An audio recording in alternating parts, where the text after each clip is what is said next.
Hi students, என்ன பார்க்க போகிறோம் பாருங்கள். இன்றைக்கி சரிங்களா எஸ்சிஆர்டி புக்கில் இருக்கக்கூடிய மனித உரிமைகளை பற்றி நம்ம பார்க்க போகிறோம். அந்த மனித உரிமைகளை வந்து பார்த்தா கரண்ட் அப்டேட்டில் என்னென்ன கேட்பாங்க அது எல்லாத்தையுமே நான் சொல்லுவேன், கரெக்டாக நோட் பண்ணுங்கள். இது வந்து கம்பல்சரி வந்து பார்த்தீங்கன்னா கொஸ்டின் கேட்கறதுக்கான வாய்ப்புகள் இருக்குது. ஏன்னா வந்து பார்த்தீங்கன்னா மனித உரிமைகள் ஆணையம் என்பது நம்ம தேசிய அளவிலும் இருக்குது, மாநில அளவிலும் இருக்குது. சரிங்களா, அது வந்து பார்த்தீங்கன்னா ஒரு அரசியலமைப்பு சாராத ஒரு சட்டப்பூர்வமான ஒரு அமைப்பு. அது சரிங்களா, அரசியலமைப்பு சாராத ஒரு அமைப்பு. இதுக்குன்னு வந்து பார்த்தீங்கன்னா ஆர்டிகல்ஸும் கிடையாது. அரசியலமைப்பின் படி உருவாக்கப்பட்டதா அப்படின்னு பார்த்தீங்கன்னா கிடையாது.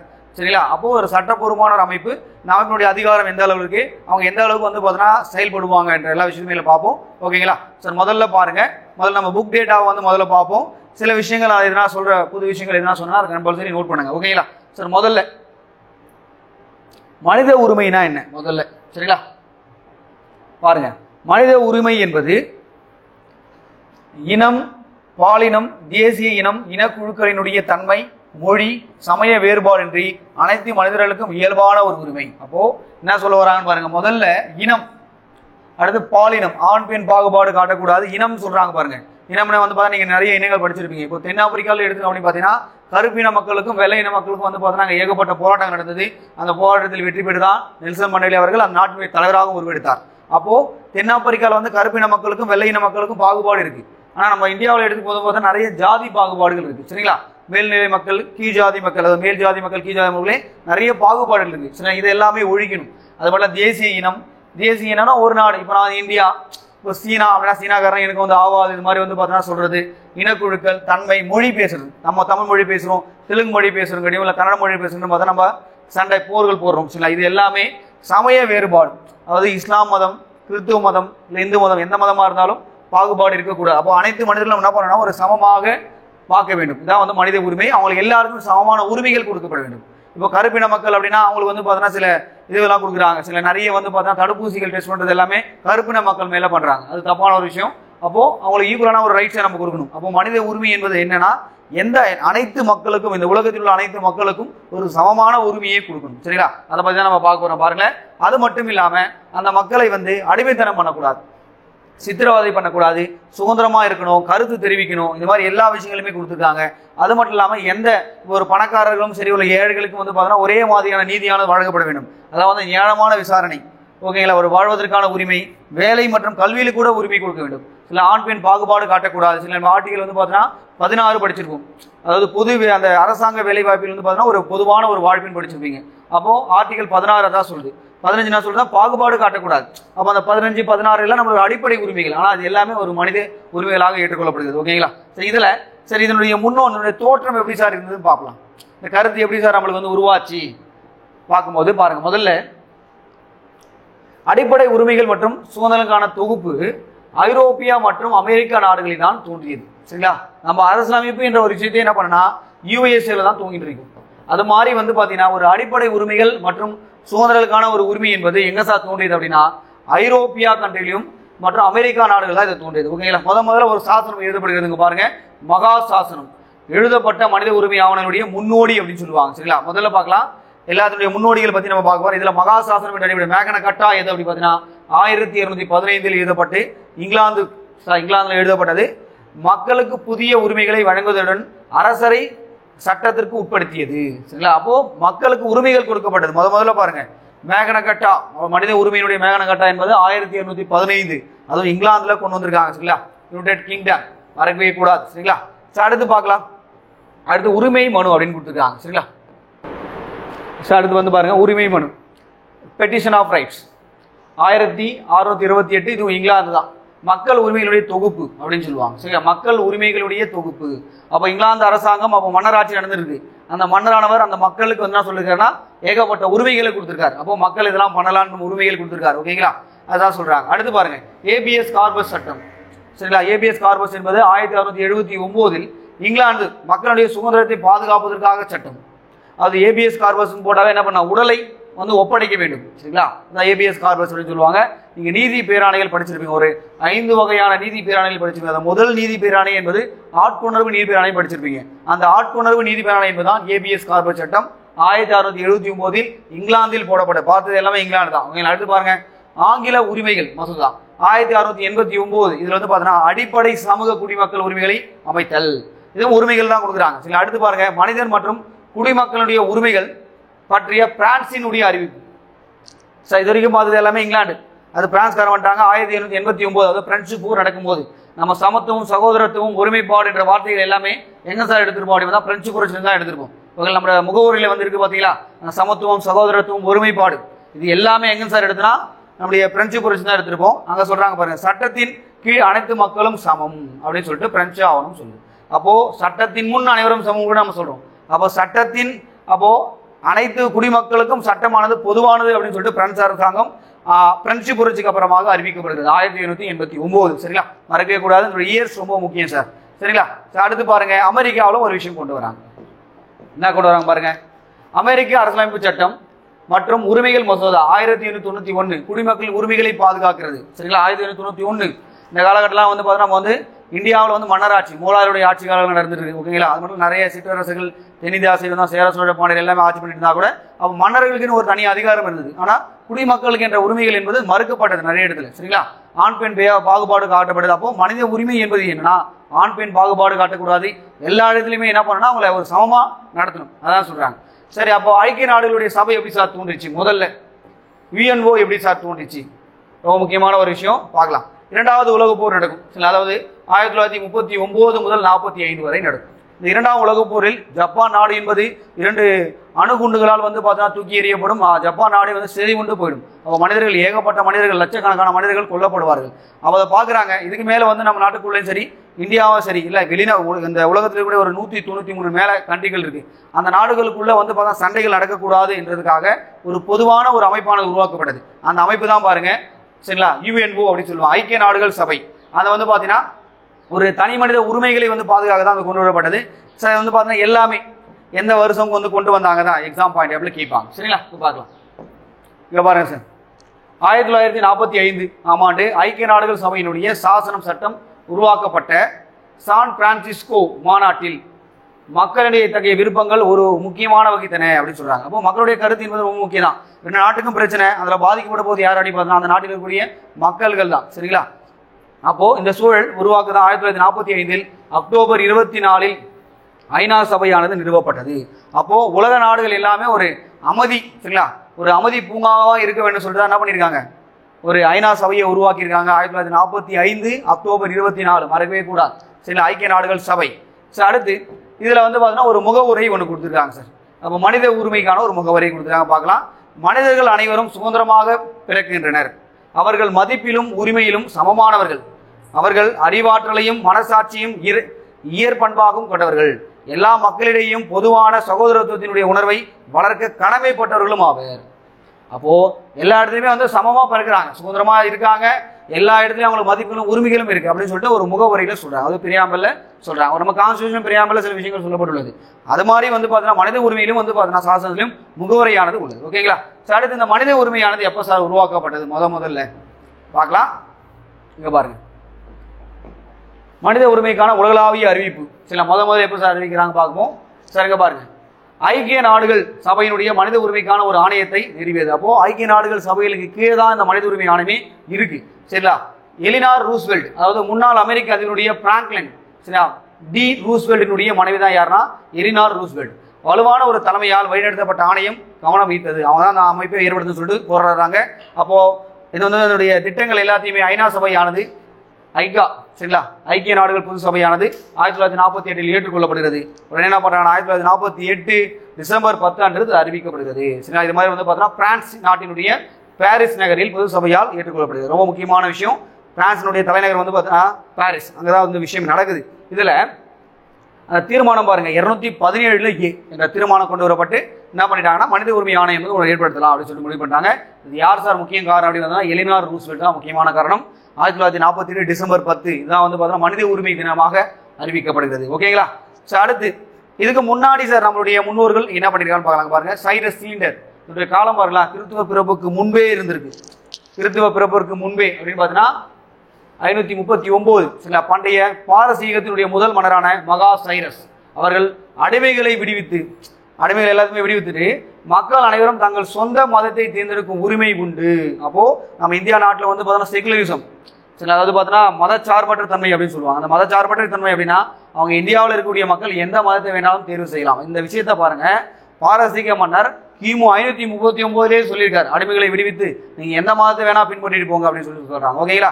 அப்போ இன சமத்துவத்தை நிலைநாட்டினார். மேற்கூறியவர்களும் மற்ற ஆணைகளும் யூனிஃபார்ம் எழுத்துக்களில் அக்காடியன் மொழியில் வந்து பார்த்தீங்கன்னா சிலிண்டர் வடிவிலான சுட்ட களிமணில் பதிவு செய்யப்பட்டுள்ளது. இங்க பாருங்க, இந்த மாதிரி யூனிஃபார்ம் எழுத்துல அக்காடியன் மொழியில், மொழி வந்து அது அக்காடியன் மொழி, அதுல சிலிண்டர் எழுத்துல வந்து பார்த்தீங்கன்னா இது பண்ணியிருக்காங்க. ஓகேங்களா? இது ஐக்கிய நாடுகள் சபையினுடைய 6 அலுவலக மொழிகளிலும் மொழிபெயர்க்கப்பட்டுள்ளது. அப்போ 6 அலுவலக மொழிகள் இருக்கு. சரிங்களா? ஐக்கிய நாடுகள் சபைக்கு சொல்லிட்டு ரொம்ப முக்கியமான மொழிகள் தான்.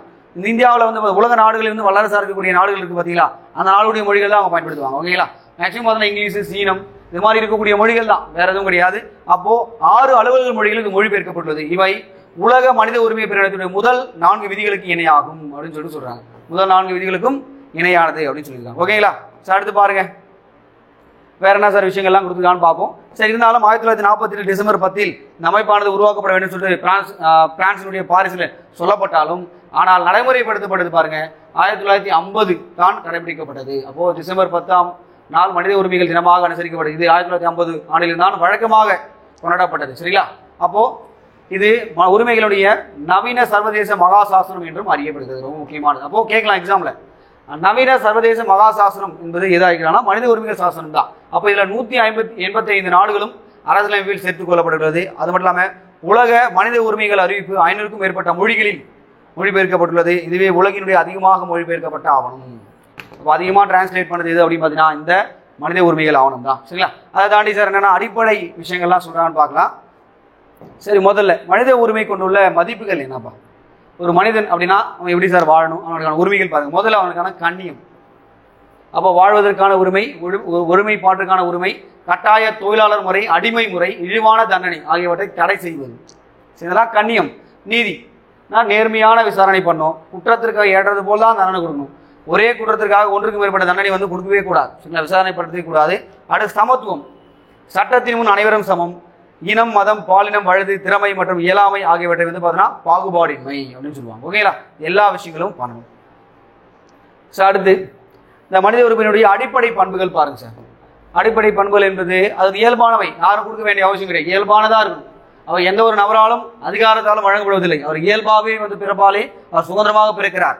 அடுத்து அடிப்படையானவை என்பது இந்த அடிப்படை உரிமைகள் இல்லை என்றால் மனிதனுக்கு வாழ்க்கையும் கண்ணியமும் அர்த்தமற்றதாகிவிடும். சரிங்களா? அடுத்து பாருங்க, மாற்ற முடியாதவை. இவை தனிநபரிடம் இருந்து பறிக்க முடியாது. தனி மனித சுதந்திரம் சொல்லிட்டாங்க. ஆர்டிகல் நீங்க படிச்சிருப்பீங்க, தனி மனித சுதந்திரம் தான் 21வது ஆர்டிகல் படிச்சிருப்பீங்க. அப்போ அந்த ஆர்டிகல் என்ன சொல்லுது? அவருடைய தனி மனிதம், அவன் என்ன வேணா பண்ணலாம், கருத்துக்கள் தெரிவிக்கலாம், கூட்டங்களை கூட்டலாம். சரிங்களா? அது மாதிரி விஷயங்கள் சொல்லுது. அப்போ அதை மாற்ற முடியாது, யாரும் அதை பறிக்க முடியாது, பிரிக்க முடியாதவை. மற்ற உரிமைகளை ஏற்கனவே அனுபவித்துக் கொண்டிருந்தாலும் கூட இந்த அடிப்படை உரிமைகளை மறுக்க முடியாது. சரிங்களா? அடுத்து பாருங்க, உலகளாவியவை. இந்த உலகளாவிய உரிமைகளுடைய தோற்றம் அல்லது நிலையை வந்து பொருட்படுத்தாமல் அனைவரும் இந்த உரிமைகளுக்கு வந்து பொருந்தும். சரிங்களா? இந்த உரிமைகள் தேசிய எல்லையை தாண்டி அனைத்து நாடுகளிலும் அமல்படுத்தப்படும். சரிங்களா? நான் இப்போ வந்து சீனா வந்து விசிட் போறேன் அப்படின்னு பார்த்தீங்கன்னா, ஒரு கருப்பா இருக்கேன் அப்படின்னாவே அந்த மக்கள் வந்து அவங்களை ஒரு மாதிரியா ட்ரீட் பண்ணுறதுலாம் அவங்க பண்ணக்கூடாது. சரிங்களா? உலகளாவிய உரிமை. அடுத்து பாருங்க, சார்புடையவை. இவைகள் ஒன்றுக்கொன்று சார்புடையவைகள் ஆகும். ஏனென்றால் ஒரு உரிமையை பயன்படுத்தும் போது மற்றொன்றை உணராமல் இருக்க முடியாது. அப்போ ஒன்னொன்றுக்கு சார்புடையது தான். சரிங்களா? அடுத்து சார் எதை சார் இவங்க சொல்ல வராங்க சார்புடையது அப்படின்னு பார்த்தீங்கன்னா, சார் இப்போ நான் ஒரு உரிமையை அனுபவிச்சுட்டு இருக்கேன். இப்போ அடிப்படை உரிமையில என்னுடைய பேச்சுரிமை என்றது ஒன்று இருக்கு. அந்த பேச்சுரிமையை மட்டும் நம்ம வந்து இது பண்ண முடியுமா? அது மட்டும் கிடையாது. இப்போ வந்து பார்த்தீங்கன்னா நீங்கள் நிறைய பேர் சொல்லுவாங்க, ஒரு நல்ல ஒரு பர்சன் பார்க்கும்போது நல்ல ஒரு பொலிவாக இருக்கிறதும் அவங்க பேசுகிற பேச்சை கேட்கறது நிறைய பேர் இருப்பாங்க. ஆனால் ஒரு பிளாக்காக இருக்கக்கூடிய மக்கள் வந்து பேசக்கூடியது வந்து பார்த்தீங்கன்னா அவங்களும் பேச்சுரிமை இருக்குது. ஆனால் அவங்க பேசுறது வந்து பார்த்தீங்கன்னா நிறைய பேர் வாட்ச் பண்ண மாட்டாங்க. அப்போ அதுக்குள்ளேயே பார்க்கப்படுது. அப்போ ஒவ்வொரு விஷயத்தையுமே வந்து பார்த்தீங்கன்னா சார்புடையது இருக்குது. அப்போ ஒயிட்டாக இருக்கிற வந்து பார்த்தீங்கன்னா பேசுகிற விஷயங்களும் கருப்பாக இருக்கிற பேசுகிற விஷயம் ரெண்டுமே ஒரே விஷயம் தான். ஆனால் அந்த மக்கள் யாரை ஏற்றுக்கொள்வாங்க? அப்போ எல்லாத்துக்குமே சார்புடையதான். அப்போ எல்லாருமே ஒரே கண்ணோடு தான் பார்க்கணும். அதான் சார்புடையது. ஏனென்றால் உரிமையை பயன்படுத்தும் போது மற்றொன்றை உணராமல் இருக்க முடியாது. சரிங்களா? அடுத்து பாருங்க, ஒவ்வொரு ஆண்டும் டிசம்பர் 10ஆம் நாள் உலக மனித உரிமை தினமாக கொண்டாடப்படுகிறது. சரிங்களா? உலக மனித உரிமை தினமாக கொண்டாடப்படுகிறது. மனித உரிமைகளை உலக அளவில் அறிவித்த பெருமை ஐக்கிய நாடுகளுடைய பொது சபைக்கே சேரும், அதாவது யுஎன்ஓக்கு தான் சேரும். சரிங்களா? சரி, அடுத்து இதனுடைய வகைகள் கொடுத்துருக்காங்க சார். என்ன வகைகள் கொடுத்துருக்கான்னு பார்க்கலாம். இருந்தாலும் இதில் எத்தனை பிரிவுகள் இருக்குன்னு கேட்பாங்க எக்ஸாமில். 30 சட்ட பிரிவுகள் இருக்கு. சரிங்களா? இதில் 5 முதன்மையான உரிமைகள் இருக்கு. முதல்ல வந்து வாழ்வியல் உரிமை. வாழ்வியல் உரிமை என்றால் சிவில் உரிமை. அப்போ ஒவ்வொரு நபருக்கும் அரசாங்கத்தின் சட்டங்களால் வழங்கப்படும் அடிப்படை உரிமைகள். நம்முடைய அடிப்படை உரிமைகள் படிச்சிருப்பீங்க, பார்ட் 3. அதில் அடிப்படை உரிமைகள் தானே சொல்லுவாங்க. அரசியலமைப்புடைய மகாசாசனம் சொல்லுவாங்க சரிங்களா. அந்த இதுதான் சொல்றாங்க அரசாங்கத்தால் கொடுக்கப்பட்டது சரிங்களா.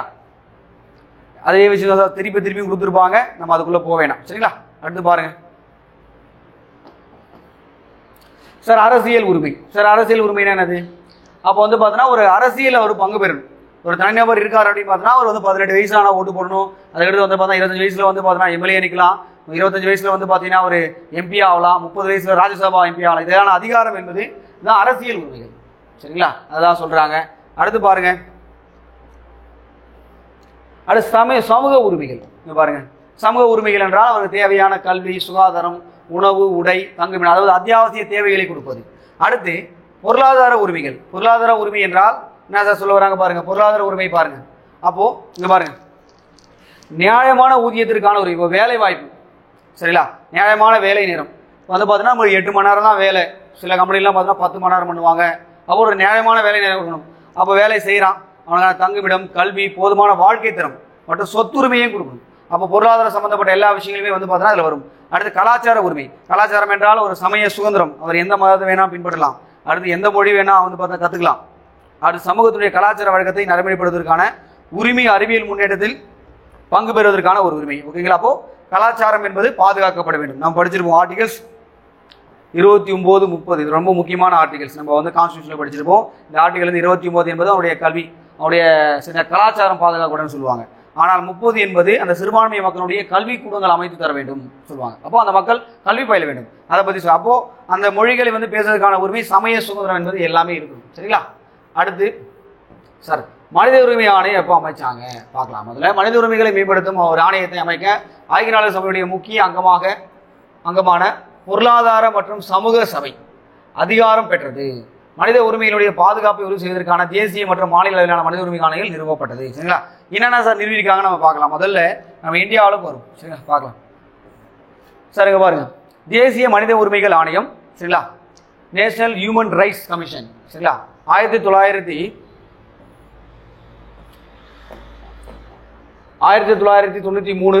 அக்டோபர் 12 சரிங்களா. இந்த டேட்ல வந்து சட்டப்பூர்வமான ஒரு அமைப்பு, அரசமைப்பு சாராத அமைப்பு சரிங்களா. இது வந்து தலைமையிடம் எங்க சார்னா புதுடெல்லி இருக்கு. இது வந்து தேசிய மனித உரிமைகள் ஆணையம் என்பது ஒரு தலைவரையும் சரிங்களா, பிற உறுப்பினர் கொடுத்துருக்காங்க. ஒரு தலைவர் 1+4 உறுப்பினர்கள். இதான் முக்கியமான விஷயம். 1+4 உறுப்பினர்கள் இருப்பாங்க. ஓகேங்களா. இதுல யார் சார் இதனுடைய இது பார்த்தீங்கன்னா அவருடைய பதவி காலம் என்பது எத்தனை ஆண்டுகள் கொடுத்துருக்காங்க பாரு சாருங்க, 5 ஆண்டுகள் கொடுத்துருக்காங்க. ஆனால் இது வந்து தவறான ஒரு விஷயம். என்னன்னா இது வந்து பார்த்தீங்கன்னா சார் 2 முறை வந்து திருத்திருப்பாங்க. அதன்படி வந்து பார்த்தீங்கன்னா 3 ஆண்டுகள் +70 வயது தான் நீங்க சொல்லணும் சரிங்களா. 5 ஆண்டுகள் என்று புக்கில் கொடுத்துருக்காங்க சரிங்களா. இது தப்பான ஒரு விஷயம். 70 ஆண்டுகள் ஓகே, ஆனால் 3 ஆண்டுகள் என்பது திருத்தப்பட்டது. அதாவது 1993 மனித உரிமை சட்டமானது கொண்டு வரப்பட்டாலும் 2006 மற்றும் 2019 2 ஆண்டுகளில் திருத்தப்பட்டது. அந்த 2019 திருத்தப்பட்டதின்படி தான் இதனுடைய பதவிக்காலம் என்பது 3 ஆண்டுகளாக மாற்றப்பட்டது. +70 ஆண்டுகள், 70 வயது. ஓகேங்களா. அப்போ இந்த வந்து விஷயம் ஞாபகம் வச்சுங்க சார் சரிங்களா. 70 வயது இந்த இது மட்டும் டேட்டா மட்டும் கொஞ்சம் மாத்திங்க, 3 ஆண்டுகள் தான் சரிங்களா. சார் அடுத்து பார்க்கலாம் வேற என்ன சார் விஷயங்கள் கொடுத்துருக்காங்க அப்படின்னு நம்ம பார்ப்போம். புக் டேட்டாவை சொல்லிட்டு நம்ம சில விஷயங்கள் நம்ம பேசலாம் சரிங்களா. அடுத்து பாருங்க சரி மனித உரிமைனா என்ன, அடிப்படை உரிமைனா என்ன. இங்க பாருங்க மனித உரிமையானது தேசிய இனம், பாலினம், இனம், மதம், வயது ஆகியவற்றை பொருட்படுத்தாமல் எல்லா நாட்டிலும் அனைவருக்கும் உரித்தாங்க. ஆனால் இங்க வந்து சிவில் உரிமை என்பது ஒரு குறிப்பிட்ட ஒரு நாட்டில் அல்லது மாநிலத்தில் ஒரு குடியுரிமை பெற்ற மக்கள் வந்து அனுபவிக்கக்கூடிய உரிமைகள். அடுத்து மனித உரிமை என்பது உலகில் உள்ள அனைத்து மக்களுக்கும் அனைத்து நாடுகளுக்கும் உரியது. ஆனால் சிவில் உரிமைகள் என்பது அந்த நாட்டு மக்களுக்கும் அந்த அரசாங்கத்திற்கும் வந்து பார்த்தீங்கன்னா வேறுபடக்கூடிய, ஒவ்வொரு நாட்டுக்கும் வேறுபடக்கூடியது சரிங்களா. அடுத்து அரசியலமைப்பு சட்டத்துடன் தொடர்புடையது. அடுத்து எந்த ஒரு தேசமும் தனிநபருக்கான ஒரு மனித உரிமைகளை பறிக்க முடியாது. ஆனால் அந்தந்த நாடுகளில் பல்வேறு வகையான சிவில் உரிமைகள் மூலம் சுதந்திரங்களை வந்து வழங்கவோ பறிக்கவோ முடியும். ஏன்னா அடிப்படை உரிமையில நீங்க பார்த்துருப்பீங்க, ஒரு தேசிய நெருக்கடி நிலை போடுறாங்க அப்படின்னு பார்த்தீங்கன்னாவே உங்களால் வந்து ஆர்டிகல் வந்து 20 மற்றும் 21 மட்டும் தான் நிறுத்த முடியாது. மிச்சம் இருக்கக்கூடிய 19 ஆர்டிகளோட நிறுத்திடுவாங்க, மிச்சம் இருக்கக்கூடிய எல்லா ஆர்டிகளையும் நிறுத்துவாங்க. அப்போ அந்தந்த காலகட்டத்துக்கு ஏற்ற மாதிரி என்ன பண்ணுவாங்க, அதை பயன்படுத்துவாங்க. ஓகே. அடுத்து மனித உரிமைகள் பிறப்பின் அடிப்படையில் இயற்கையாக அமையப்பட்ட ஒரு அடிப்படை உரிமை, இயற்கையாகவே. ஆனால் சிவில் உரிமைகள் என்பது சமூகத்தால் உருவாக்கப்பட்டது. ஏன்னா நம்முடைய கான்ஸ்டியூஷன் என்பது யார் சார் உருவாக்குனாங்க, இருக்கக்கூடிய மக்கள்கள் தான் சேர்ந்து உருவாக்குனாங்க. அந்த காலகட்டத்துக்கு ஏற்ற மாதிரி தான் அது உருவாக்கப்பட்டது. ஓகேங்களா. சார் அடுத்து பாருங்க சார் இங்க கொடுத்துருக்காங்க பாருங்க, இதுதான் சார் ரொம்ப முக்கியமான ஒரு விஷயம் கேட்பாங்க, இங்க பார்க்கலாம். சரி மனித உரிமை ஆணையத்தில் வந்து பார்த்தா டோட்டலா ஒரு தலைவர், அவர் யார் அப்படின்னு பார்த்தீங்கன்னா ஓய்வு பெற்ற இந்திய உச்ச நீதிமன்ற தலைமை நீதிபதி சரிங்களா. அது மட்டும் இல்லாம சரி இந்த இது மாதிரி பண்றாங்க சார் 1+4 பேர் வந்து தேர்ந்தெடுக்கணும். அந்த தேர்ந்தெடுக்கிறதுக்கான உரிமை யாருக்கு எடுப்பா இருக்கு அப்படின்னு கேட்பாங்க எக்ஸாம்பிள். இது வந்து பரிந்துரை செய்யறதுக்கான ஒரு குழுவும் இருக்கு. அந்த குழுவில் வந்து யார் சார் இருப்பாங்கன்னா ஒரு 6 பேர் இருப்பாங்க சார். அந்த 6 பேர் வந்து பாருங்க, முதல்ல PM பிரதமர் இருப்பாரு, அடுத்து உள்துறை அமைச்சர் இருப்பார், மத்திய உள்துறை அமைச்சர், சரிங்களா. அடுத்து லோக்சபாவுடைய ஸ்பீக்கர், சரிங்களா.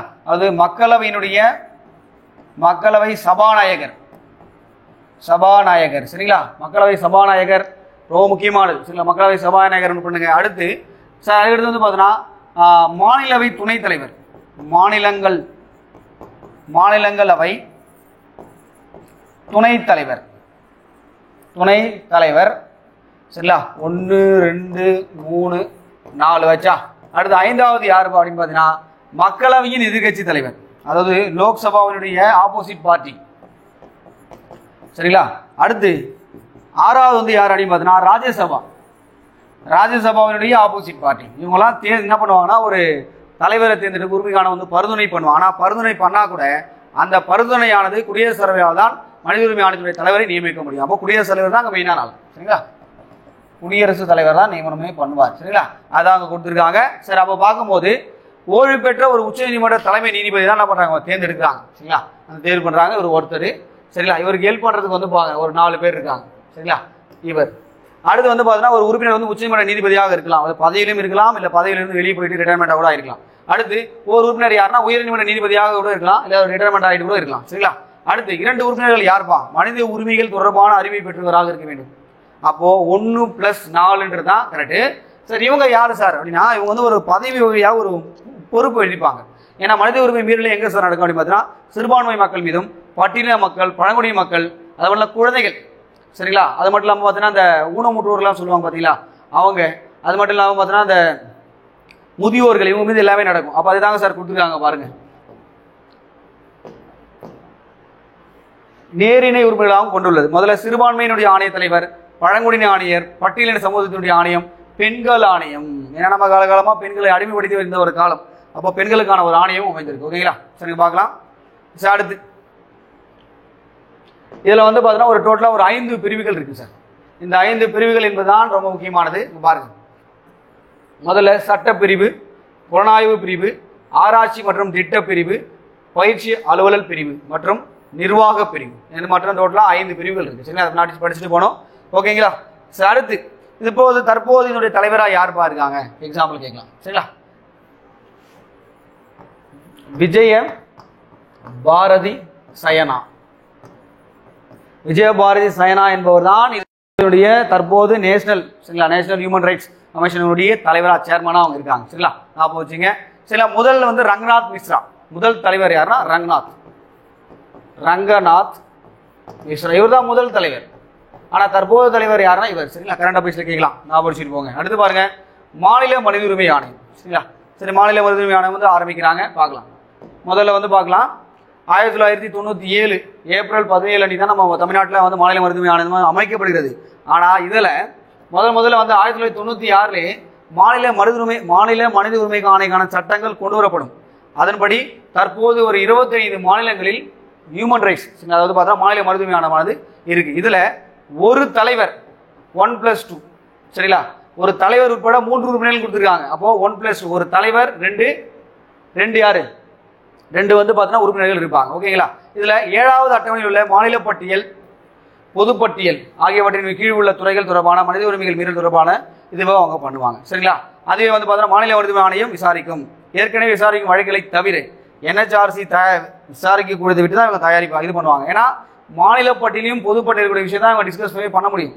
ஆனால் NHRC என்ன பண்ணுவாங்க அப்படின்னு பார்த்தீங்கன்னா பொதுப்பட்டியலில் இருந்து விசாரிப்பாங்க, மத்திய பட்டியலில் இருந்து விசாரிப்பாங்க, ஓகேங்களா. ஏன்னா அங்கே வந்து பார்த்தீங்கன்னா பொதுப்பட்டியல் என்று வந்தால் மாநில அரசாங்கத்தை விட மத்திய அரசாங்கத்துக்கு தான் பவர் அதிகம், ஓகேங்களா. சார் அந்த மாதிரி விஷயங்கள் பண்றாங்க. சார் அடுத்து நம்ம ஒரு சில விஷயங்கள் நம்ம சொல்லுவாங்க. சார் தமிழ்நாட்டில் வந்து பார்த்தீங்கன்னா அதே தான், இந்த 1+2 சொன்ன பார்த்தீங்களா ஒரு தலைவர். அந்த தலைவர் யாரா இருப்பாங்கன்னா ஒரு ஓய்வு பெற்ற ஒரு உயர்நீதிமன்ற நீதிபதியா இருப்பார், இங்க உயர்நீதிமன்ற நீதிபதி, சரிங்களா. இந்த 2 பேர்ல ஒன்று யார் இருப்பாங்க அப்படின்னு பார்த்தீங்கன்னா சார் ஒரு ஓய்வு பெற்ற ஒரு உயர்நீதிமன்ற நீதிபதியா இருக்கலாம், இல்லை அப்படின்னு பார்த்தீங்கன்னா ஒரு 7 ஆண்டுகள் நீதித்துறையில் ஒரு பயிற்சி பெற்ற ஒரு நிபுணராக இருக்கலாம், சரிங்களா. அடுத்து இன்னும் ஒரு பர்சன் யார் இருப்பாங்க அப்படின்னு பார்த்தீங்கன்னா, இந்த ஒரு பர்சன் யாருன்னா இவர் தேசிய மனித உரிமை, அதாவது மனித உரிமைகளை பற்றி ஒரு அறிவு இருந்தால் போதும். அவர் என்ன பண்ணிடுவார், மனித உரிமை பற்றி ஒரு அறிவு. அப்போ 1+2 தான் ஆப்போசிஷன். ஓகேங்களா? சார் இதை தேர்வு செய்யவங்க யார் சார் இருப்பாங்க அப்படின்னு பார்க்கும்போது, இங்கே இருக்கக்கூடிய மாநில முதலமைச்சர், அங்கே இருக்கிற மாதிரி தான் மாநில முதலமைச்சர், அடுத்து மாநில உள்துறை அமைச்சர் இருப்பாங்க, அடுத்து வந்து பார்த்தீங்கன்னா மாநில சட்டமன்ற பேரவையினுடைய தலைவர் ஸ்பீக்கர் இருப்பார், அப்புறம் வந்து பார்த்தீங்கன்னா சட்ட மேலவை இருந்துச்சுன்னா சட்ட மேலவை தலைவர் இருப்பாங்க. சரி, எதிர்க்கட்சி தலைவர், சட்ட மேலவையினுடைய எதிர்க்கட்சி தலைவர், சட்ட பேரவையினுடைய எதிர்க்கட்சி தலைவர் 2 பேருமே இருப்பாங்க. அப்போது இவங்களாம் வந்து தேர்வு செய்திருப்பான ஒரு பரிந்துரை பண்ணுவாங்க. அந்த பரிந்துரையை ஆளுநர் அவர்கள் ஒப்புக்கொள்ள வேண்டும். அவர் தான் என்ன பண்ணுவார், ஆளுநர் தான் மாநில மனித உரிமை ஆணையத்தினுடைய தலைவரை நியமிப்பார்.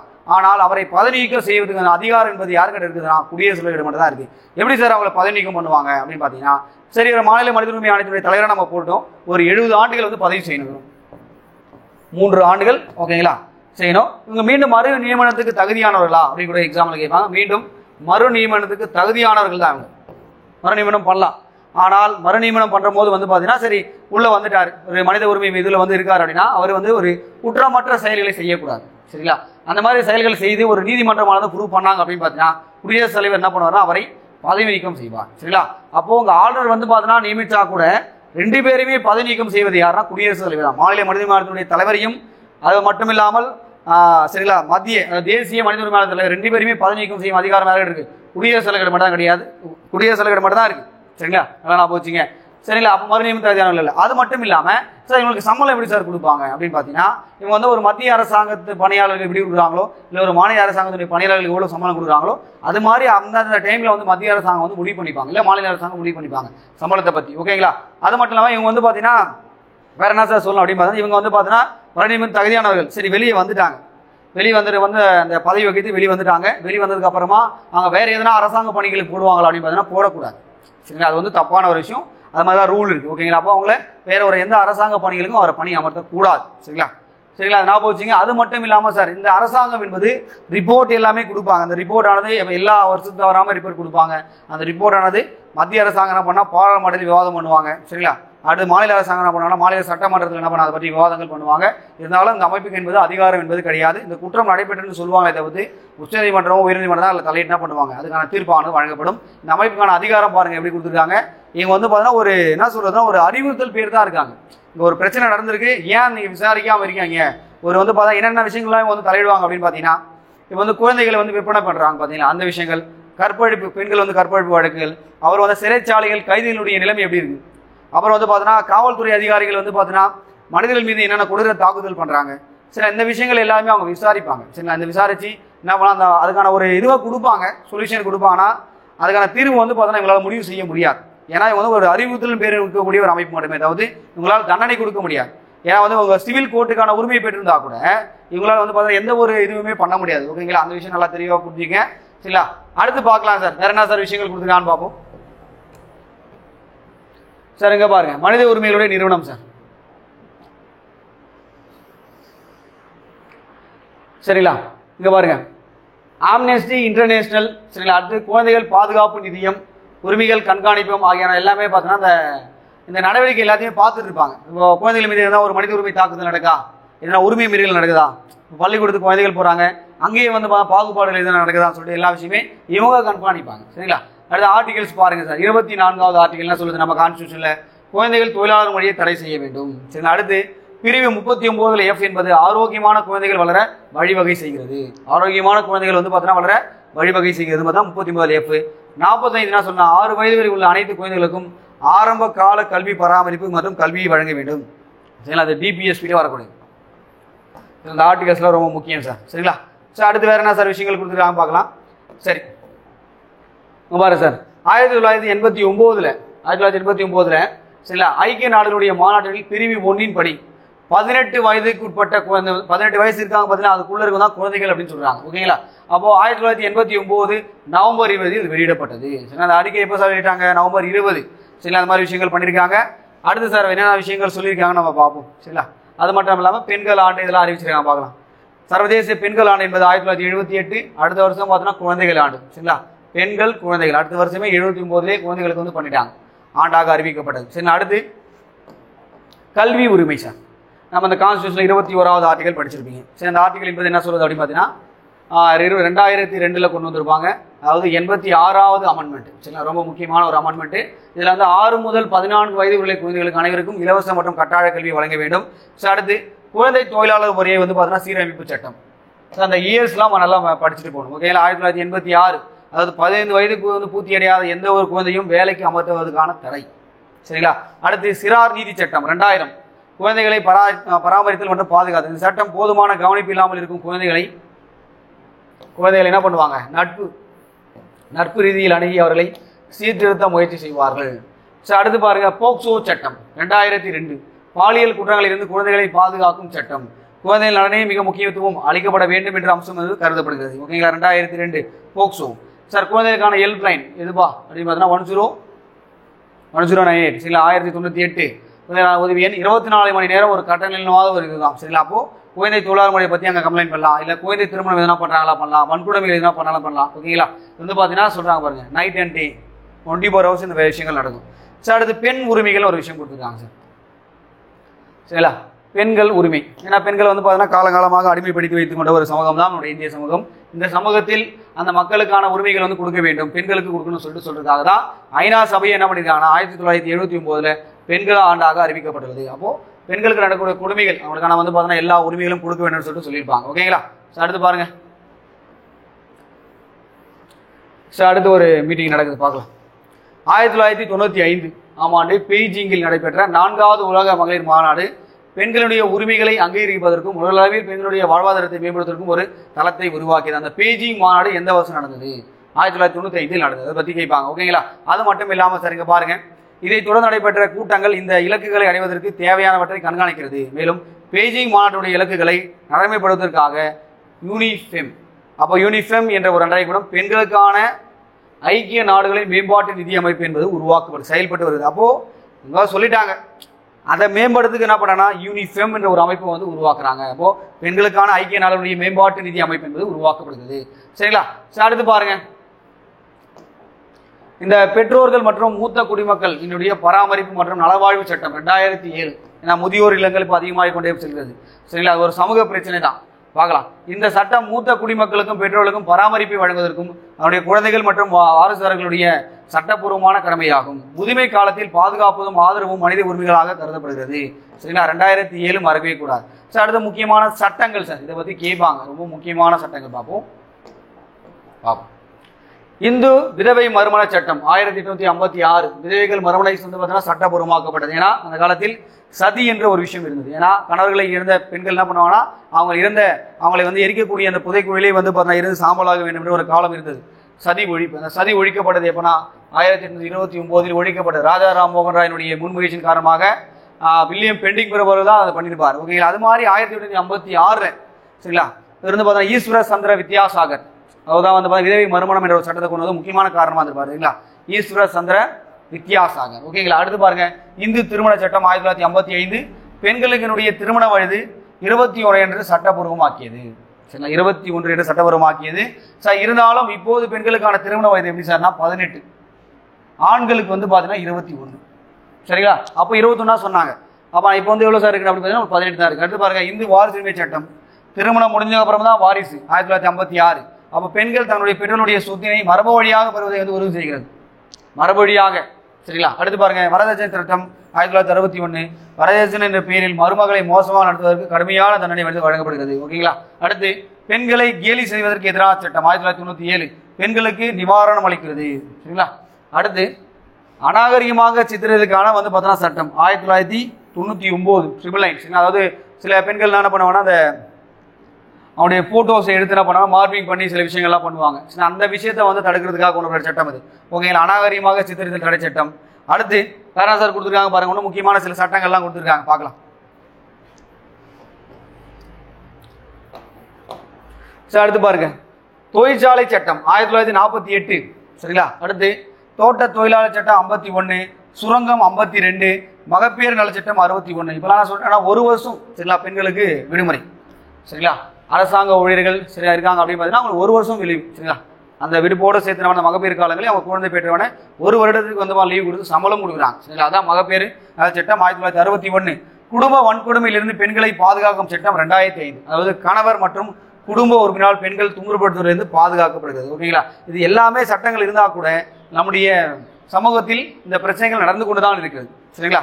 அடுத்து பார்க்கலாமா? அடுத்து நம்ம வந்து 8th புக்ல இருக்கிற விஷயத்தை நம்ம முடிச்சிட்டோம். அடுத்து நம்ம 9th புக்ல என்ன கொடுத்துருக்காங்க, இதை தாண்டி என்ன கொடுத்துருக்காங்க அதை பார்ப்போம். ஓகேங்களா சார்? முதல்ல இதில் வந்து பார்த்தா நம்முடைய தென்னாப்பிரிக்காவில் நடந்த ஒரு காந்தியடிகளுடைய விஷயத்தை பற்றி கொடுத்துருக்காங்க. பார்க்கலாம். நீ பாருங்க சார்.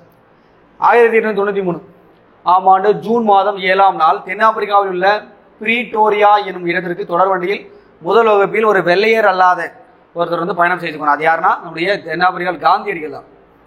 நீங்கள் வந்து பார்த்தீங்கன்னா 3ஆம் வகுப்பு பெட்டி தான் நீங்கள் போன சொல்லி என்ன பண்ணுவாங்கன்னா அவரை பயண சீட்டை வந்து வச்சிருப்பார். பயண சீட்டு இருந்து கூட என்ன பண்ணியிருப்பாங்கன்னா அவர் வெள்ளையர்கள் ஒத்துக்க மாட்டாங்க. வெள்ளையர் அல்லாதவர்கள் என்ன பண்ணக்கூடாது, முதல் வகுப்பில் பயணம் செய்யக்கூடாது அப்படின்னு சொல்லியிருப்பாங்க. அப்போ அவர் என்ன பண்ணியிருப்பாங்க அப்படின்னு பார்த்தீங்கன்னா ஓடும் ரயில் இருந்து பீட்டர் மரிஸ்டர்பர்க் என்ற இடத்தில் தள்ளி விட்டுருப்பாங்க. இது வந்து பார்த்தா ஒரு மனித உரிமை மீறல் தான். ஏன்னா அவர்கிட்ட பணம் இருக்குது. சரிங்களா? அவர் வந்து கருப்பாக இருக்கான்ற ஒரு காரணத்துக்கு என்ன பண்ணியிருக்காங்க, ஓடும் ரயிலிருந்து கீழே தள்ளியிருக்காங்க. சரி, அப்போ நீ 3ஆம் வகுப்பு மட்டும் தான் நீ தகுதி அந்த விஷயம் ஒரு மனித உரிமை மீறல் வந்து பார்த்தீங்கன்னா காந்தியடிகளுக்கும் நடந்திருக்கு. ஓகேங்களா?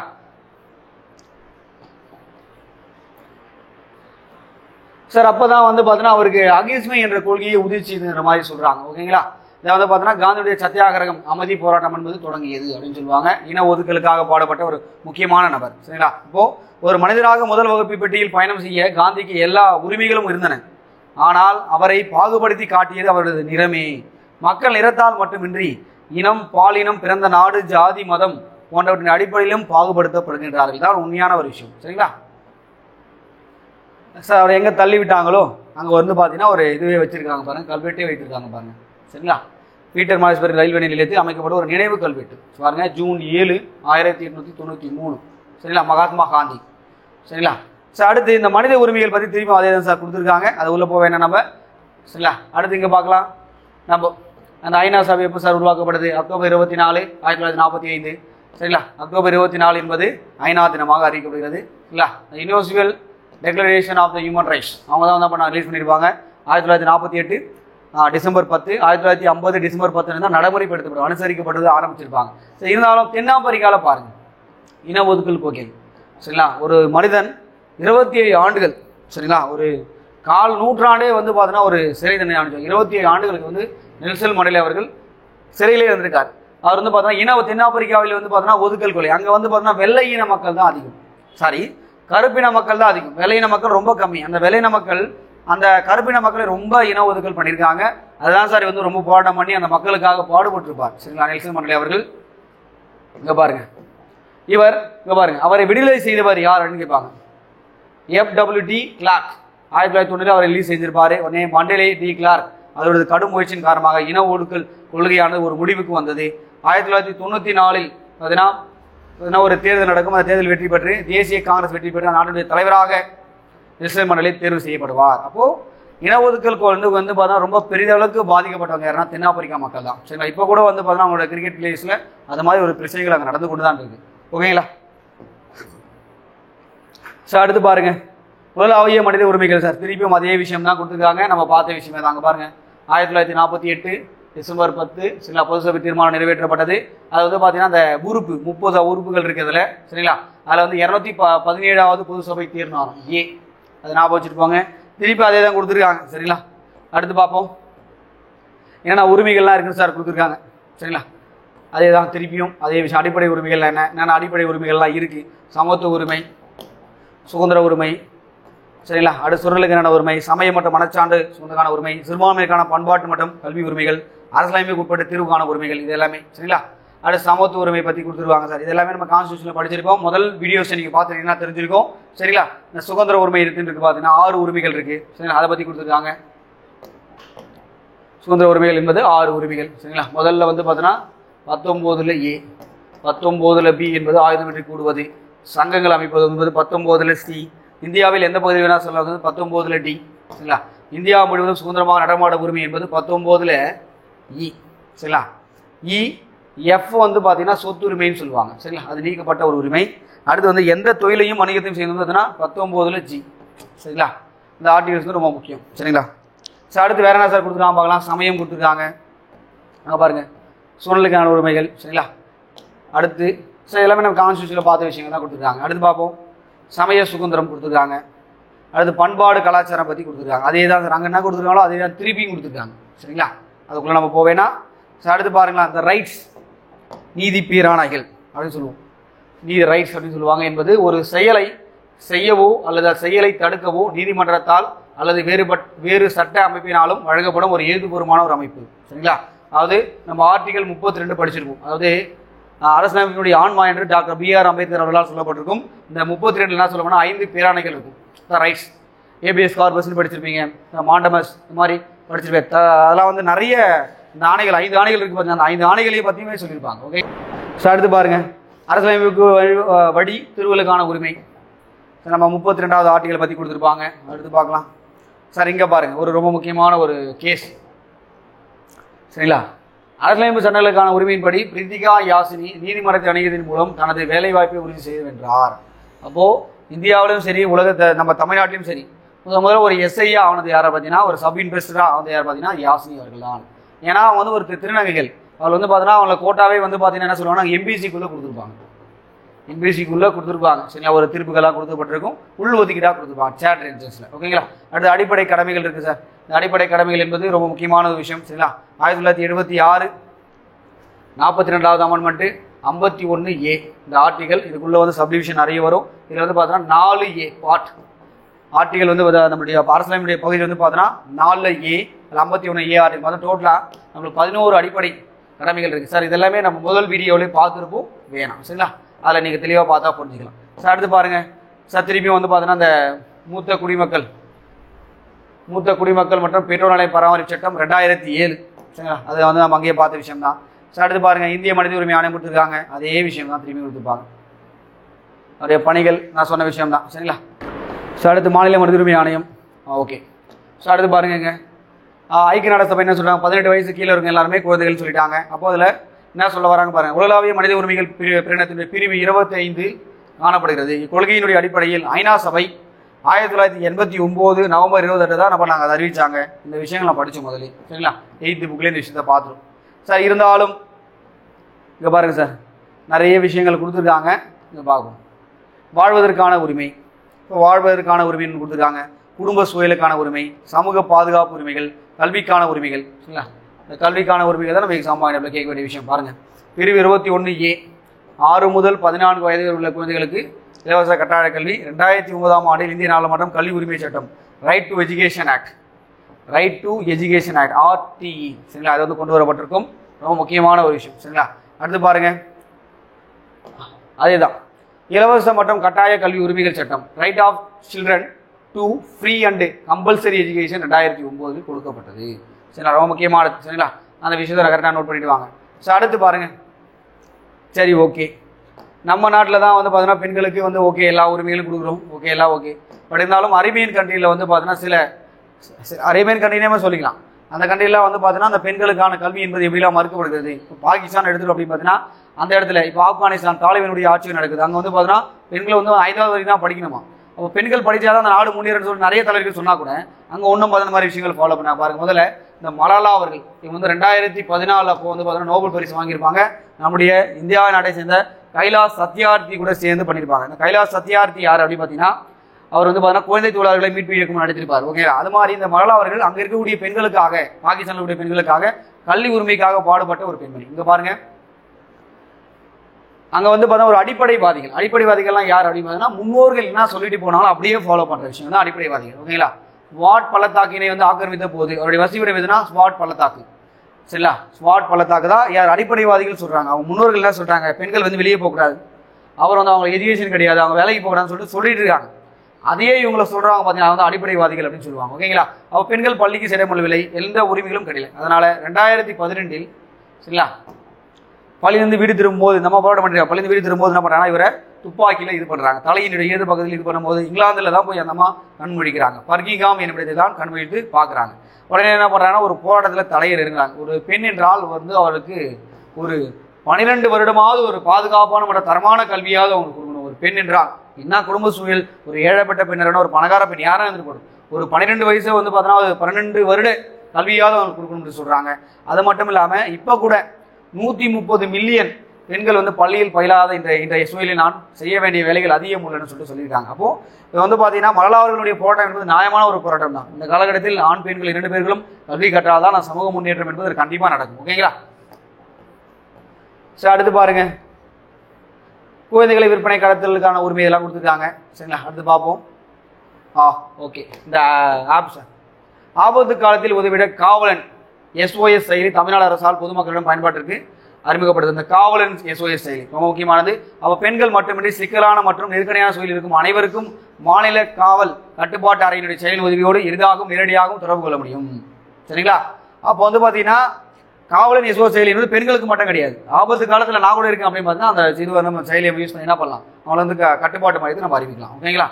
சார், அடுத்து பாருங்க சார், பாலியல் தொந்தரவு இதெல்லாம் கொடுத்துருக்காங்க. ஏன்னா அந்த குழந்தைகள் நடக்கக்கூடிய விஷயங்கள் தான். பாலியல் தொந்தரவு தொழில் பாதுகாக்க வேண்டும், குழந்தை உரிமை சுண்டல் எல்லாமே நம்மளுடைய ஆர்டிகல்ஸ் இது 23, 24 பற்றியே கொடுத்துருப்பாங்க. சரி, அடுத்து பாருங்க போஸ்கோ. சரிங்களா? பாலியல் குற்றங்களிலிருந்து குழந்தைகளை பாதுகாக்கும் சட்டம். சரிங்களா? அதாவது the protection of children from sexual offence act 2012 ஒவ்வொரு நிலையிலும் குழந்தைகளுடைய நலனை மையமாக கொண்டு செயல்படுத்தப்படுகிறது. அப்போ போஸ்கோ சட்டம் என்பது யாருக்கு சார் வரும் அப்படின்னா 18 வயதுக்கு கீழ் உள்ளவர்களை குழந்தைகள் என வரையறுக்கிறது. அப்போ அவங்களுடைய உடல், மன, அறிவுசார் மற்றும் சமூக வளர்ச்சியை உறுதி செய்கிறது. அப்போ பாலியல் குற்றத்தில் ஈடுபடுறாங்க அப்படின்னா யார் சார் மேக்சிமம் பண்ணுறாங்க அப்படின்னு பார்த்தீங்கன்னா வன்கொடுமையில் அதிகாரத்தில் இருப்பவரோ இல்லை குடும்ப உறுப்பினராரோ அண்டை வீட்டாரோ அறிமுகமானவர் ஈடுபட்டால் அவர்களுக்கு தகுந்த தண்டனை வழங்கப்படும். அது மட்டும் அந்த குழந்தை என்ன வாக்குமூலம் கூறுதோ அவற்றை அவ்வாறே பதிவு செய்வாங்க. சரிங்களா? குழந்தை என்ன சொல்லுதோ அதில் வந்து அங்கே வந்து எந்த ஒரு மைண்ட் வாஷும் கிடையாது. குழந்தை என்ன சொல்லுதோ அதான் அதை சொல்றதை அப்படியே ரெக்கார்ட் பண்ணி அதுக்கான தீர்ப்பு அவங்க கொடுப்பாங்க. சரிங்களா? அடுத்து பாருங்க, பாதிக்கப்பட்ட குழந்தையை அடிக்கடி சாட்சிக்கு செல்ல ஒரு டைம் கூட்டு போய் சாட்சி பற்றி விசாரிச்சமா முடிஞ்சு போச்சு. திரும்பி என்ன பண்ண நீதிமன்றக்கு அன்னைக்கு வரணும் இன்னைக்கு வரணுன்ற மாதிரிலாம் கிடையாது. திரும்பி வாழ்தெல்லாம் கிடையாது. ஒரே டைம் என்ன சொல்லிட்டாங்கன்னா குழந்தைகள் என்ன பண்ணணும், ஒரு டைம் விசாரணை பண்ணிட்டேன், நம்ம அந்த குழந்தை என்ன சொல்லிச்சோ அதை ரெக்கார்டும் பண்ணிட்டாச்சு.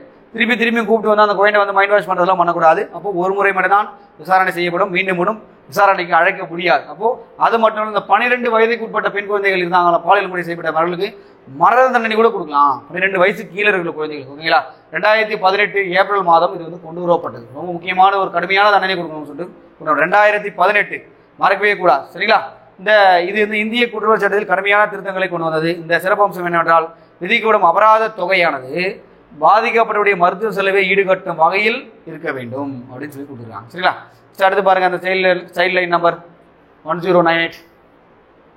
அடுத்து பாருங்க சார், அடுத்து ஓகே நம்முடைய கைலாஷ் சத்யார்த்தி பற்றி கொடுத்துருக்காங்க, பார்ப்போம்.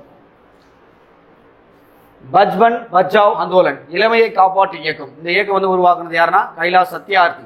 இவர் தான் வந்து 2014 மலாலா கூட நோபல் பரிசு வாங்கியிருப்பார் நான் சொன்னேன். அவர் தான். இவர் 86,000 குழந்தை தொழிலாளர்களை வந்து பார்த்தீங்கன்னா மீட்டிருக்காரு.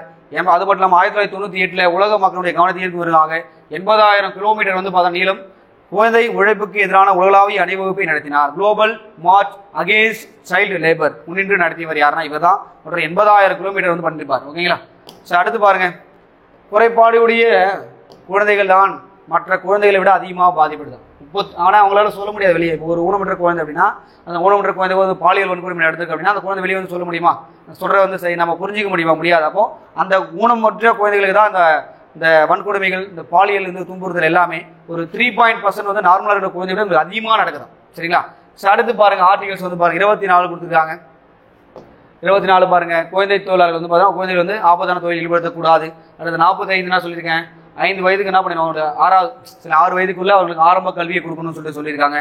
அதை திருப்பி கொடுத்துருக்காங்க. சரிங்களா? அடுத்து பாருங்க வேற என்னென்ன விஷயங்கள் கொடுத்துருக்காங்க நம்ம பார்ப்போம்.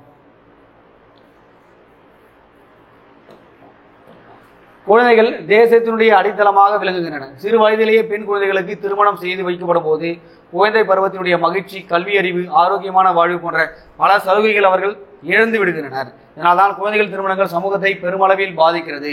எனவே குழந்தை திருமணங்கள் அனைத்து விதத்திலும் தடுக்க வேண்டிய ஒரு ஒன்றாகும். சரிங்களா? அப்போ 18 வயசு ஆனதுக்கு அப்புறமா தான் வந்து பார்த்தீங்கன்னா குழந்தை வந்து பார்த்தீங்கன்னா அவங்களுக்கு திருமணமே செய்து வைக்க வேண்டும் பெண்களுக்கு. சார், அடுத்து பாருங்க சார், பெண்களுக்கான உரிமைகள் சார். இப்போ வந்து நாட்டில் வந்து நம்ம நாட்டில் சரியா, நம்ம நாட்டு வந்து பார்த்தா ஒரு முழுவதமான நாடு தான். நம்ம வந்து நம்மளுடைய நாடுகளில் எல்லா உயர்ந்த பதவிகளிலும் கண்டிப்பாக வந்து பெண்கள் அவர்கள் பதவி வகித்திருக்காங்க. அதை பற்றி அவங்க சொல்லியிருக்காங்க. ஓகேங்களா? சார், அடுத்து பாருங்க, பெண்களுக்கு வந்து பார்த்தா மூதாயர் சொத்து பாருங்க. தமிழ்நாடு இந்து வாரிசு உரிமை திருத்த சட்டம், அதாவது 1955 என்பது வாரிசு சட்டம். சாரி, இந்து திருமண சட்டம். 1956 என்பதுதான் வாரிசு சட்டம். இந்த திருமணம் முடிஞ்சுகள் தான் வாரிசு 56. அப்போ அந்த 1989 என்ன பண்றாங்கன்னா பெண்களுக்கும் சொத்தில் சம பங்கு உண்டுன்னு சொல்லிட்டு கலைஞருடைய ஆட்சி காலத்தில் அறிவிக்கப்பட்டது. சரிங்களா? இப்போ ஆண் பெண் அப்படின்னா எடுத்துன்னு வச்சுங்க, ஒரு வீட்டில் ஒரு ஆண் ஒரு பெண் இருக்காங்க அப்படின்னு பார்த்தீங்கன்னா 2 பேருமே சரிசமமாக சொத்தை பிரித்து கொடுக்கணும்னு சொல்லிட்டு 1989 சொல்லிட்டாங்க. ஆனால் இதை திருத்தம் செய்து கொண்டு தான் என்ன பண்ணிருக்காங்க 2005 திருத்தங்களை மேற்கொண்டது மத்திய அரசாங்கம். 2005 தான் என்ன பண்ணிருக்காங்க பெண்களுக்கு சம உரிமை கொடுத்துருக்காங்க. அப்போ நம்ம மாநிலம் என்பது எல்லா மாநிலங்களை விட ஒரு முன்னுதாரணமான மாநிலம். சரி, அது ஒரு நல்ல ஒரு சமூக முன்னேற்றம் ஏற்பட்ட ஒரு மாநிலம் என்பது தெரிஞ்சுக்க. ஓகேங்களா? அடுத்து பாருங்க. ஓகே, பெண் தொழிலாளர்களை பற்றி சொல்லியிருக்காரு சார் டாக்டர் B.R. அம்பேத்கர் அவர்கள். அம்பேத்கர் அவர்கள் ஒன்றும் சட்டத்தை மட்டும் எழுதலை, அப்போ அந்த மக்களுடைய கூடயே வாழ்ந்திருக்காரு. அந்த மக்களுடைய தொழிலாளர்களுடைய நலன் எப்படி இருக்கு, இப்போ தோட்ட தொழிலாளர்லாம் அவங்க எப்படிலாம் கொடுமைகள் அனுபவிச்சிருக்காங்க, பெண்கள் வந்து தொழிலாளர் இருக்கும்போது என்னென்ன சம்பள வேறுபாடுகள் இருந்திருக்கு, இது எல்லாத்தையும் அவர் பண்ணியிருக்காரு. பார்க்கலாம், பெண் தொழிலாளர்கள் நலனும் டாக்டர் B.R. அம்பேத்கர் அவர்களும். சுரங்க தொழிலாளர்கள் வந்து பார்த்தீங்கன்னா பேருக்கால நன்மையை சட்டம், பெண் தொழிலாளர்கள் நலநிதி, பெண்கள் மற்றும் குழந்தை தொழிலாளர்கள் பாதுகாப்பு சட்டம், பெண் தொழிலாளர்களுக்கான பேருக்கால நன்மைகள், நிலக்கரி சுரங்கப் பணியில் சுரங்கப் பணிகளில் பெண்களை ஈடுபடுத்துவதற்கான தடையை மீட்டெடுத்தல் போன்ற சட்டங்கள் டாக்டர் B.R. அம்பேத்கர் அவர்களால் பெண் தொழிலாளர்களாக இந்தியாவில் இயற்றப்பட்டது. ரொம்ப முக்கியமான விஷயம். சரிங்களா? அப்போ தொழிலாளர் சட்டங்கள் இயற்றப்பட்டது ரொம்ப முக்கியமான காரணம் யார் அப்படின்னு பார்த்தீங்கன்னா டாக்டர் B.R. அம்பேத்கர் அவர்கள். ரிசர்வேஷன் வந்து பார்த்தீங்கன்னா நம்ம இந்தியா நம்மளுடைய தமிழ்நாட்டில் டோட்டலாக 69% ரிசர்வேஷன் நம்ம பயன்படுத்துகிறோம். சரிங்களா? இதில் ஏன்னா ரிசர்வேஷன் வந்து கொடுத்துருக்காங்கன்னு பாருங்களா. சரிங்களா? இங்கே பாருங்கள், பிற்படுத்தப்பட்ட மக்கள் அதாவது BC அவர்களுக்கு 26 சரிங்களா, பிற்படுத்தப்பட்ட மக்கள் 26.5, பிற்படுத்தப்பட்ட முஸ்லீம்கள் வகுப்பு வந்து பார்த்தீங்கன்னா BCM இவங்களுக்கு வந்து பார்த்தீங்கன்னா 3.5. அடுத்து MBC DNC சொல்லுவாங்க, அதாவது சீர்மரபினர், அவங்களுக்கு பார்த்தீங்கன்னா 20%, ஆதி திராவிட 18, பழங்குடியின மக்களுக்கு வந்து பார்த்தீங்கன்னா 1%, ST. இதுலேயே வந்து அந்த SC இருக்காங்க, அதுலேயே வந்து SCA அருந்ததிய சமூகம் என்ன பண்ணிட்டாங்கன்னா 18லேருந்து பிரித்து 3% கொடுத்தாங்க. சரி, அப்போ டோட்டலாக 69% இருக்குது. இதுலேயே வந்து பெண்களுக்கு 30% வந்து பார்த்தீங்கன்னா முன்னுரிமை கொடுக்கப்படுது ஒவ்வொரு இதை ரிசர்வேஷன்லையுமே. TNPSC இதை ஃபாலோ பண்ணுறாங்க. இப்போது அது மட்டும் இல்லாமல் மாற்றுத்திறனாளிகள் வந்து பார்த்தீங்கன்னா 4%. ஓகேங்களா? அது மட்டும் இல்லாமல் திருநங்கைகளுக்கும் கொடுத்துருக்காங்க. பாருங்கள், இங்கே பாருங்கள் சார், 4% வந்து பார்த்தீங்கன்னா மாற்றுத்திறனாளி சொல்லிட்டேன். அடுத்து வந்து பார்த்தீங்கன்னா 20% வந்து பார்த்தீங்கன்னா தமிழ் வழி படித்தவர்கள் 1 முதல் +2 வரைக்குமே தமிழ் மீடியம் படிச்சுட்டு காலேஜும் தமிழ் மீடியம் படிச்சா 20% ரிசர்வேஷன் அரசாங்க பணிகளில். திருநங்கைகளுக்கு எங்கே சார் கொடுத்துருக்காங்கன்னா இடஒதுக்கீடு MBCக்குள்ளே கொடுத்துருக்காங்க. ஓகேங்களா? சார் அடுத்து பாருங்க சார், அடுத்து தகவல் அறியும் உரிமை சட்டத்தை பற்றி கொடுத்துருக்காங்க சார். இப்போ தகவல் அறியும் உரிமை சட்டம்னா என்னது அப்படின்னு பார்க்கலாம். இந்த சட்டம் என்பது 2005 வந்து அக்டோபர் மாதம் இயற்றப்பட்டது. 2005 அக்டோபர் மாதம், இதுவும் 12 தான் சார், அக்டோபர் 12 தான் இயற்றப்பட்டது. இது சட்டத்தின்படி தான் அரசு நிறுவனங்களில் தேவைப்படும் தகவல்களை வந்து எந்த ஒரு சாதாரண குடிமகனும் வந்து கோரி பெறலாம். சுமார் 30 நாட்களுக்குள் வந்து பார்த்தீங்கன்னா வழங்கப்பட வேண்டும். தவறும் பட்சத்தில் யார்கிட்ட நீ கம்ப்ளைண்ட் கொடுத்தியோ, யார்கிட்ட வந்து நீ தகவலை கேட்டியோ, தவறும் பட்சத்தில் தகவல் வழங்கும் அதிகாரிகள் வந்து கட்டணமானது வசூலிக்கப்படும். சரிங்களா? சார் அடுத்து பாருங்க சார், இந்த அருணா ராய், நிகில் தேவிலாம் கொடுத்துருக்காங்க. இவங்களை தகவல் அறிவு உரிமை சட்டத்துக்காக செயல்பாட்டாளர், இவங்க ரொம்ப பாடுபட்டவங்க. சரிங்களா? சரி, இருந்தாலும் அந்த தகவல் உரிமை சட்டமானது எங்கே சார் செல்லாது அப்படின்னு கூட கேட்கலாம் எக்ஸாமில். எங்கே சார் செல்லாது அப்படின்னு பார்த்தீங்கன்னா, செல்லாதுன்னா அங்கே வந்து ஒரு பாதுகாப்பாக வந்து ஒரு செக்யூராக வச்சுருப்பாங்க. அப்போ நாட்டினுடைய பாதுகாப்பு மற்றும் உளவுத்துறையினால் எல்லை பாதுகாப்பு படை, மத்திய சேம காவல் படை மற்றும் உளவுத்துறை பணியகம், சரிங்களா, இன்டெலிஜென்ஸ் பியூரோ ஆகிய அமைப்புகளில் தகவல் அறிவு உரிமை சட்டத்திலிருந்து விலக்கு அளிக்கப்படுது. ரொம்ப முக்கியமானது. சரிங்களா? சார் அடுத்து பாருங்க, இதில் வந்து எப்படி சார் விண்ணப்பம் பண்ண பார்த்தா, விண்ணப்பத்தில் வந்து உங்களுடைய பெயர் எழுதணும், முகவரி எழுதிட்டு கைது தீவிர பதிவு செய்ய வேண்டும், குறிப்பிட்ட அளவுக்கு அனுப்ப வேண்டும். அனுப்பப்பட்ட அஞ்சலுக்கு 30 நாட்களுக்குள் பதில் பெறவில்லை எனில் ஒரு விண்ணப்பத்தை மேல்முறையீடுக்கு அனுப்பலாம். 9 நாளுக்குள்ள எதுவுமே சொல்லலாம், மேல்முறையாக நம்ம அனுப்பலாம். சரிங்களா? அந்த விஷயத்தை அவங்க கொடுத்துருக்காங்க, பார்க்கலாம். சரிங்களா? சார் அடுத்து பாருங்க சார், வந்து கேரளாவில் நடந்த ஒரு முக்கியமான ஒரு விஷயம் பாருங்க. 10 ஆண்டுகளாக கேரளாவில் உள்ள கடைகள் மற்றும் வணிக வளாகங்களில் பெண்கள் அவர்கள் ஒரு நாளைக்கு 12 முதல் 14 மணி நேரம் நின்றுட்டு வேலை செய்யணுமா. சரிங்களா? இந்த விஷயமானது வந்து பார்த்தீங்கன்னா ஒரு சாப்பிட்றதுக்கு கூட, ஒரு ரெஸ்ட் எடுத்து கூட வந்து பார்த்தீங்கன்னா ஒரு 2 முறை 5 நிமிடம் தான் கொடுக்கப்படுமா. இது பெண்களுக்கு இழைக்கப்பட்ட ஒரு அநீதியாக ஒரு இதுதான நிறைய பிரச்சனைகள் வந்தது. அதுக்கடுத்து நம்ம ஒரு திருத்த சட்டம் கொண்டு வராங்க. 2018 ஜூலை மாதத்தில் சட்டத்தினம் கொண்டு வந்தது. இது மூலம் பெண்கள் இத்துறையிலிருந்து நீக்கப்பட்டார்கள். அப்போ பாருங்க சார், கேரளாவில் என்ன விஷயம் நடந்திருக்கு பாருங்க. அடுத்து பாருங்க, தொழிலாளர் நலனில் டாக்டர் B.R. அம்பேத்கருடைய பங்களிப்பு. தொழிற்சாலையில் வேலை நேரம் குறைக்க வேண்டும், தொழிற்சங்கங்கள் கட்டமைக்க அங்கீகாரம் கொடுக்க வேண்டும், இந்தியாவிலே வேலைவாய்ப்பு வந்து அலுவலகங்கள் உருவாக்க வேண்டும், எம்ப்ளாய்மெண்ட் ஆஃபீஸ் உருவாக்கணுமா, தொழிலாளருடைய காப்பீட்டு கழகம் உருவாக்கணும், ESI, தொழிலாளர்களுக்கான குறைந்தபட்ச ஊதியம் இவ்வளவு ஃபிக்ஸ் பண்ணணும், அடுத்த நிலக்கரி மற்றும் மைக்கா சுரங்கத்தினுடைய வருங்கால வைப்பு நிதியம் கொண்டு வரணும்னு சொல்றாங்க. ஓகேங்களா? இதெல்லாம் பண்ணியிருக்காங்க. அடுத்து தொழிலாளருடைய உரிமைகள் கொடுத்துருக்காங்க சார். தொழிலாளர்கள் நிறைய உரிமைகள் இருக்கு. சரிங்களா? பாருங்க, சமத்துவ உரிமை, வேலை வாய்ப்பு, சமத்துவம், கடத்தலை தடுத்தல், வாழ்வாதார உரிமை, தொழிலாளர் குழந்தைகளுக்கான உரிமை எல்லாமே கொடுத்துருக்காங்க. இது வந்து பார்த்தா இந்த ஆர்டிகல் ரொம்ப முக்கியம். பாருங்க, பிரிவு பிரிவு 39ல் பி. ரொம்ப முக்கியமான சார். 39ல் பி. சரிங்களா? பி ஸ்மால் பின்னே போட்டுங்க. இருபாலரும் சம வேலைக்கு ஊதியம். சரிங்களா? அப்போ ஆண் பெண் 2 பேர் இருந்தால் கூட அவங்களுக்கு ஒரு வேலை செய்கிறாங்க அப்படின்னா 2 பேருக்கு சமமான ஊதியம் கொடுக்க வேண்டும். ஓகேங்களா? ஒரு மனிதனுடைய உரிமை அச்சுறுத்தப்படும் போது ஒவ்வொரு மனிதனுடைய உரிமையும் குறைக்கப்படுகிறது என்றார் ஜான் எஃப் கென்னடி. ரொம்ப முக்கியமான சார் பாருங்க.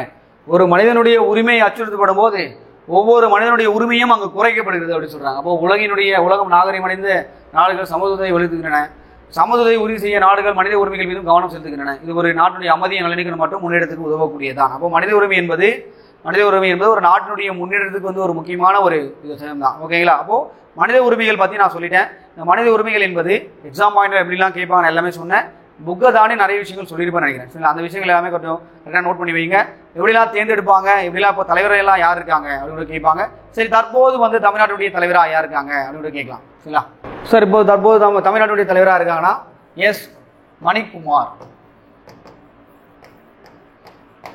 அவர் தான் பார்த்தா இப்போ ரீசெண்டாக ஜூன் மாதம் அவர் அப்பாயின்மெண்ட் பண்ணியிருப்பாங்க. மாநில மனித உரிமை ஆணையத்தின் தலைவராக எஸ் மணிக்குமார் அவர்கள் இருப்பார். ஓகேங்களா? சரி, ஓகே சார். இதே மாதிரி அடுத்த கிளாஸில் மீட் பண்ணுறேன். ஓகேங்களா? பாய்.